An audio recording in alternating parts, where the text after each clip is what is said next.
Ready.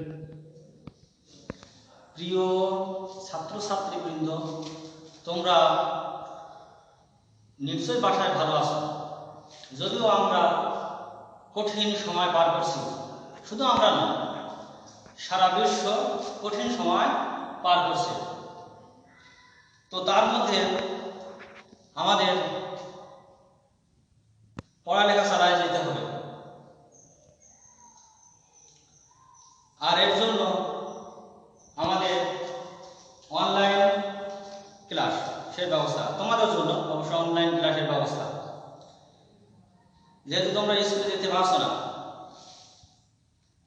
তোমরা অবশ্যই online ক্লাসগুলো ভালোভাবে মনোযোগ সহকারে খেয়াল করবা এবং পাঠগুলো আয়ত্ত করার চেষ্টা করবা। তো তোমাদের আজকের ক্লাস, আজকের পাঠ শোনাম আলো প্রতিসরণ।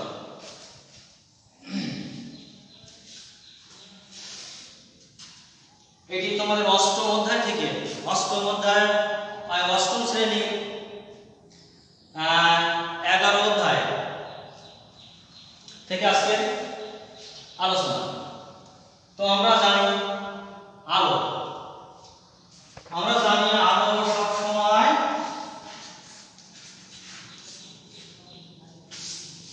সব সময় সোজা সরল পথে চলে। যদি সামনে কোনো বস্তুতে যদি বাধা পায়, তাহলে সেই আলো বাধা পেয়ে আবার তার গতিপথ পরিবর্তন করে। তোমরা বাসার গ্লাসের সামনে, জানালার গ্লাসের সামনে দাঁড়িয়ে হয়তো নিজেদের চেহারা দেখছো। নিজেদের চেহারাটাকে আমরা প্রতিবিম্ব বলব। আমাদের যে বাস্তব প্রতিবিম্ব দেখতে পাও, আসলে সেটা কেমন? আমরা আমাদের প্রতিবিম্ব আয়নার সামনে দেখি একরকম, আবার দেখা গেল যে জানলার গ্লাসের সামনে আরেক রকম দেখি। আয়নার সামনের প্রতিবিম্ব এবং জানলার গ্লাসের সামনের প্রতিবিম্ব কি একই রকম? তোমরা দেখে থাকবে নিশ্চয়ই সেটি ভিন্ন আছে। আমরা যখন গ্লাসের সামনে দাঁড়াই, তখন সেটার প্রতিবিম্ব কিছুটা আবছা দেখা যায়। এই আবছা দেখার কারণটা কি বলতে পারো? এই আবছা দেখার কারণটা হলো আলো। আমরা কোনো বস্তুকে কখন দেখতে পাই? কোনো বস্তু থেকে যখন আলো প্রতিফলিত হয়ে আমাদের চোখে এসে পড়ে, তখন সেই বস্তুকে আমরা দেখতে পাই। ঠিক তেমনি গ্লাসের সামনে আমরা আমাদের প্রতিবিম্বটা দেখতে পাই, কিন্তু সেটা আবছা হওয়ার কারণটা হলো অধিকাংশ আলো গ্লাসের ভিতর দিয়ে অন্য মাধ্যমে চলে যায়। যেহেতু আমরা একটি মাধ্যমে আছি, এটি বায়ুর মাধ্যম, আর গ্লাস সেটা হলো কাঁচ আরেকটি মাধ্যম, সেটি আরেকটি স্বচ্ছ মাধ্যম, সেটি এসে আরেকটি ঘন মাধ্যম। সুতরাং আলো যখন হালকা মাধ্যম থেকে ঘন মাধ্যমে যা, তখন তার দিক পরিবর্তন করে, সেটা আমরা পরে জানবো। আচ্ছা, অধিকাংশ আলো গ্লাসের ভিতর দিয়ে চলে যায়। কিছু সংখ্যক আলো আমাদের চোখে প্রতিফলিত হয়। এই কারণে আমরা আমাদের বাস্তব প্রতিবিম্ব যেটা দেখি সেটা আবছা দেখি। তোমরা নিশ্চয় বুঝতে পেরেছো।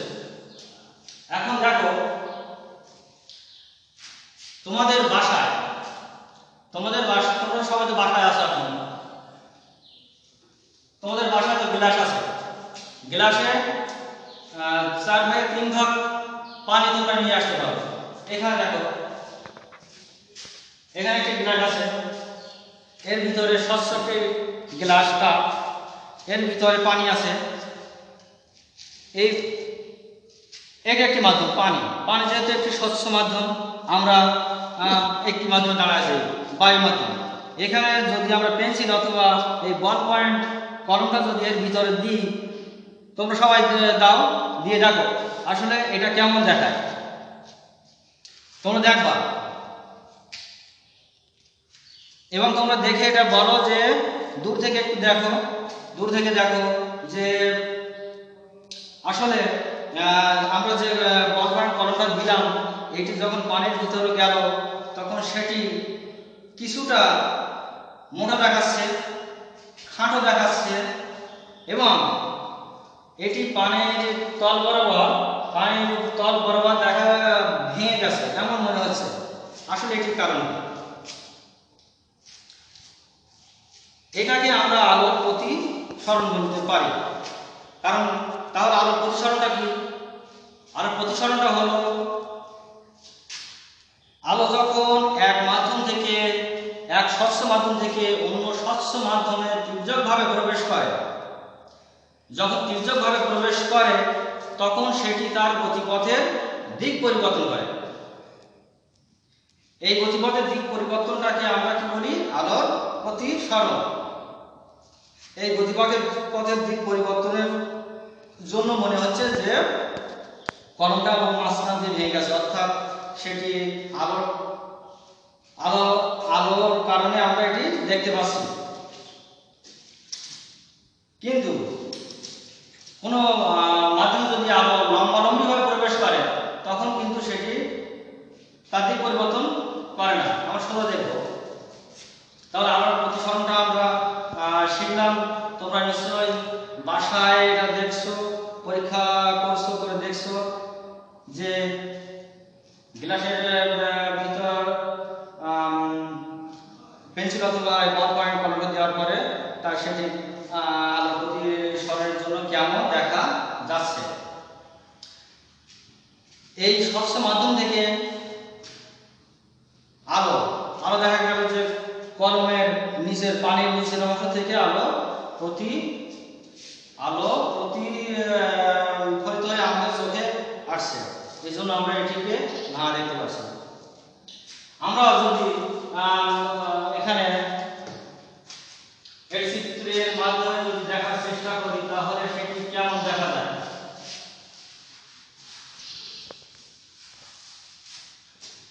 দেখো আমরা একটু বায়ু মাধ্যমে আরেকটি মনে করি যে একটি স্বচ্ছ মাধ্যমে কাঁচ ফলক। এভাবে আমরা দেখতে পারি একটি কাঁচ ফলক। আলো যদি হালকা মাধ্যমে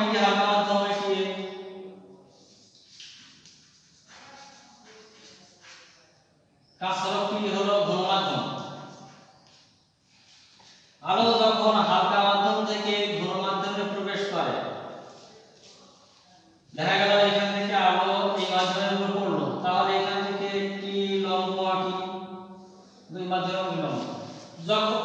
যখন আলো হালকা মাধ্যম থেকে ঘন মাধ্যমে প্রবেশ করে তখন এটি অভিলম্বের দিকে সরে আসে।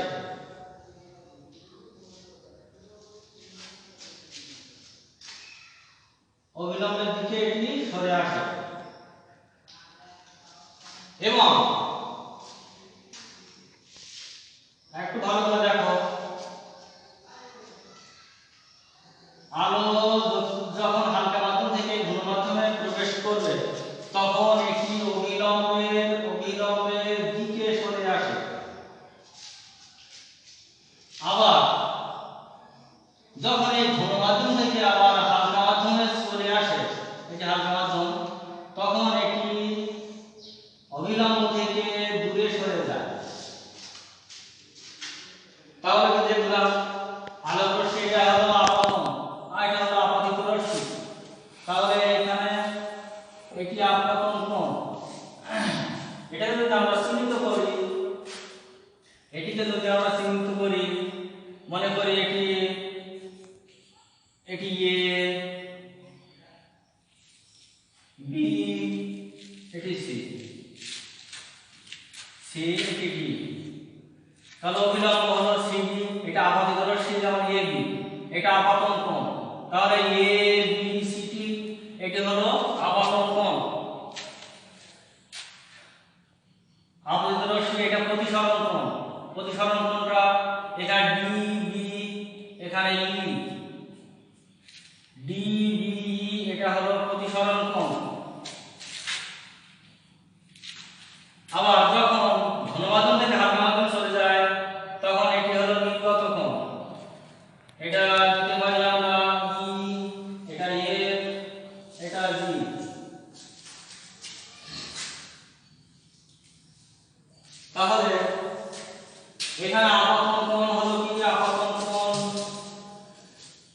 আপতন কোণ হলো এ বি সি কোণ, প্রতিসরণ কোণটা হলো ডি বি ই কোণ, নির্গত কোণটা হলো এফ ই জি কোণ।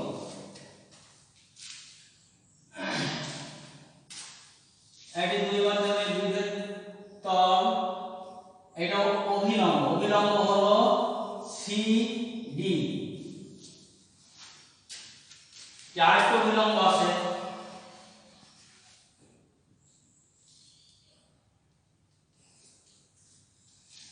ই এফ, আরেকটি অভিলম্ব হলো এফ এইচ।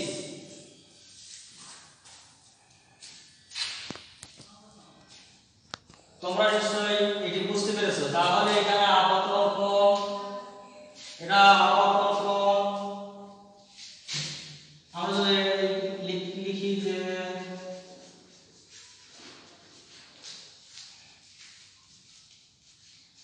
আপতন কোণ হলো এ বি সি কোণ,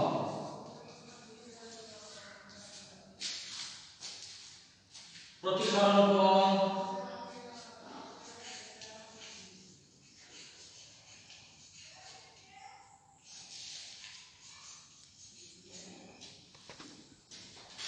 ডি বি কোণ,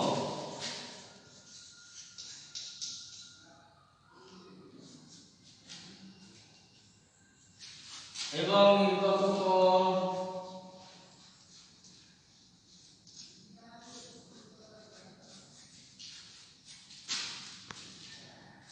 এফ ই জি কোণ।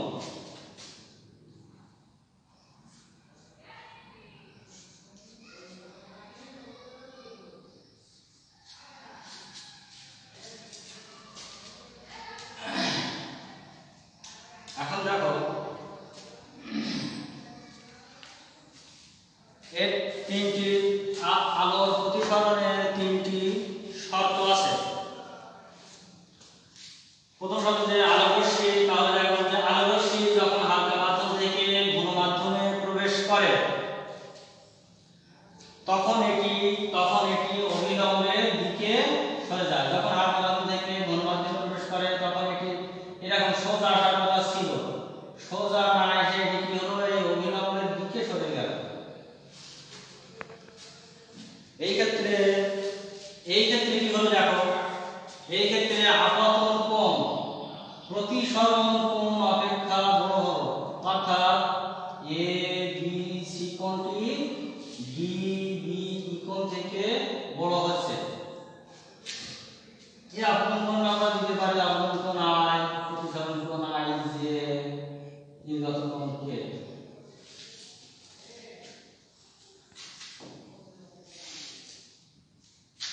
এই একটি শর্ত।